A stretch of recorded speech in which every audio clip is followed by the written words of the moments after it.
demokrātijas apstākļos ar politisko ciklu 4 gadus vai mazāk. Mums jau tas cikls vispār faktiski ir 2+ gadi tikai. Ja? Jo uzreiz, teiksim, notiek Saeimas vēlēšanas, faktiski pēc 3 gadiem ir pašvaldību vēlēšanas, kad vēl tur ir Eiropas vēlēšanas. Un tas nozīmē, ka ieejot jau pēdējā gadā pirms pašvaldību vēlēšanām jau sākās, teiksim, nevis darbs pēc būtības, bet ņemšanās. Ja? Bet tu pieņemsi, ka tas cikls ir 4 gadi. Pa 4 gadiem tu nevari pieņemt kaut kādas, teiksim, būtiskas izmaiņas un pa 4 gadiem panākt rezultātu. Politikā, tāpat kā biznesā, ja tu sāc investīcijas, pa priekšu tev ir iekritiens, tev ir jāveic investīcijas, tu aizēji mīnusā, tev lietas paliek šķietami sliktākas. Jo vecais ir beidzies, jaunais vēl nav sācies un nav noslīpēts un nav efektīvs un tā tālāk.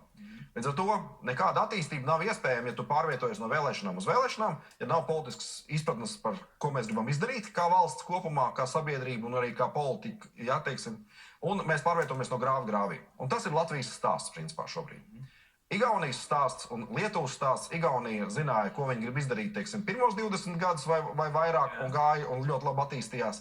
Lietuva apmēram kopš 2010. Gada, kad viņi sanāca kopā, vadošie, teiksim, biznesa elite ar politisko elite un teica, ok, mums ir jāizdara šādas lietas. Šobrīd mums šāda vienošanās nav, un tā problēma ir nevis tāpēc, ka politiķi baidās, bet ja politiķi stāvētu, centrālai politiķi, teiksim, lielās partijas stāvētu vienās pozīcijās, un vēlētājiem skaidri pateikt, negaidot, ka kāds atkal sāks grozīties un būt populistisks. Ja?